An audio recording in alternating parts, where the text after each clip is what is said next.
L'actualité récente concernant Clément Atangana et le président camerounais Paul Biya tourne autour d'un appel controversé du président du Conseil constitutionnel.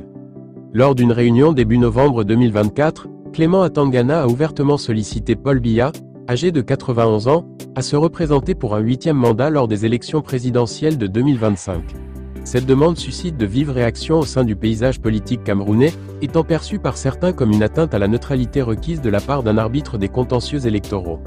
Cette situation illustre le maintien du contrôle du pouvoir par le président Biya, qui est au pouvoir depuis plus de 4 décennies.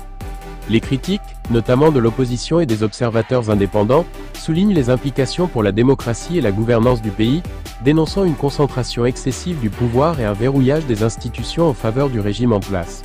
Ce soutien public de Clément Atangana renforce la perception d'une collusion entre les institutions clés du pays et le parti au pouvoir.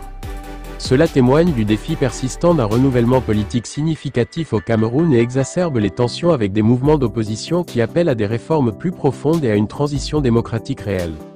Clément Atangana, président du Conseil constitutionnel camerounais, est devenu une figure centrale dans le débat politique autour du président Paul Biya et ses éventuelles ambitions pour un 8e mandat en 2025. La récente prolongation de son mandat par Biya est perçue par certains comme un acte de consolidation du pouvoir, étant donné que le Conseil constitutionnel joue un rôle crucial dans l'arbitrage des contentieux électoraux.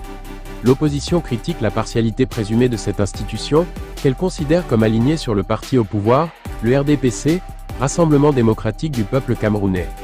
Dans ce contexte, l'implication d'Atangana et son soutien apparent à une nouvelle candidature de Biya suscitent des interrogations quant à la neutralité du Conseil. Certains observateurs estiment que ce soutien s'inscrit dans une stratégie visant à maintenir le statu quo politique et à éviter toute remise en cause du leadership de Biya. Cela reflète un climat politique où la mobilisation du parti au pouvoir en faveur de Biya est déjà active, malgré une présidentielle prévue en 2025, renforçant le sentiment que les institutions pourraient jouer un rôle déterminant pour façonner le contexte électoral à venir.